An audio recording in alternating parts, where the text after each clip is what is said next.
De quoi j'ai l'air? Nico Saliagas.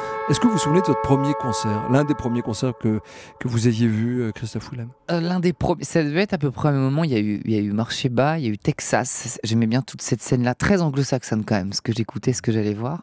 Et Marché Bas, c'était le concert culte. Pourquoi? Parce que je devais avoir 13-14 ans. C'était où à Paris? C'était au Zénith. Mhm. J'ai beaucoup plus de souvenirs des concerts au Zénith qu'à Bercy, bizarrement. Ouais. Et pour moi, Zénith, c'est très mythique. Vous y allez depuis l'adolescence, en gros. Ouais, c'était vraiment vous le achetiez lieu. votre billet, vous y faisiez la queue et vous y allez. Ah, mais avec carrément. vos potes, en famille, votre sœur. Complètement. Ouais. Souvent entre amis, où on se fait des sorties comme ça. Mhm. Et Marché Bas, j'étais très très fan de ce groupe. Je suis toujours assez fan de ce groupe. Ils avaient un titre qui s'appelle Rome Wasn't Built in a Day. Mhm. Et à la fin du concert, donc j'avais 13-14 ans, j'étais donc devant le crash barrière parce que je voulais absolument être au plus près possible.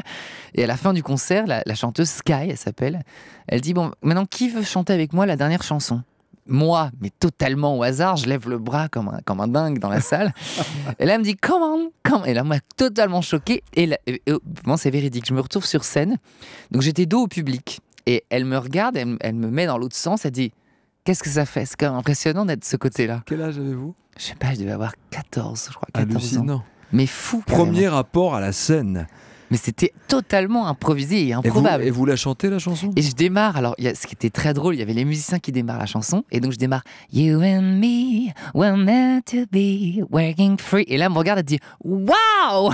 Elle commence à halluciner. Ben, c'était vraiment fou, ce souvenir-là. Est-ce que vous vous dites à ce moment-là, ça y est, voilà ce que j'ai envie de faire? Ou vous ne vous donnez pas ce droit encore, Christophe Willem? Honnêtement, je ne me donne pas encore ce droit, mais c'est la première fois que j'ai vraiment ressenti une espèce d'adrénaline qu'on ne retrouve pas ailleurs. Nulle part. C'est quelque chose de vraiment, vraiment différent. Et je me suis dit, il faut à la fois être totalement fou pour faire ce qu'elle fait, en parlant de Sky, la Devant chanteuse. des milliers de gens avec des lumières. Et en même temps, je me dis, il faut être fou, mais qu'est-ce que c'est bon. Enfin, il y avait vraiment il y a toujours ça aujourd'hui. Avant un concert, je me dis, mais pourquoi je fais ce métier à la con? Je suis là. Je comprends pas. Non, mais J'ai carrément, peur, je regrette j'ai et peur, tout. Je dis, mais pourquoi j'ai voulu faire ça? Pourquoi je me retrouve là? Mais je comprends pas, on peut faire un métier normal comme tout le monde, je suis comme ça. Ouais. Et à la fin du concert, quand je vois pour moi, la magie des choses, surtout ce qui s'est passé l'année dernière, toute cette série d'attentats, moi j'étais en concert à chaque fois, les soirs où ça s'est passé. Et quand on sort de scène et qu'on voit dans le regard des gens le bonheur qu'ils ont, la joie. je me dis voilà, j'ai fait mon travail. Et le plus dur à la fin d'une tournée, c'est de se sentir inutile. De quoi j'ai l'air? De quoi j'ai l'air? Sur Europe 1.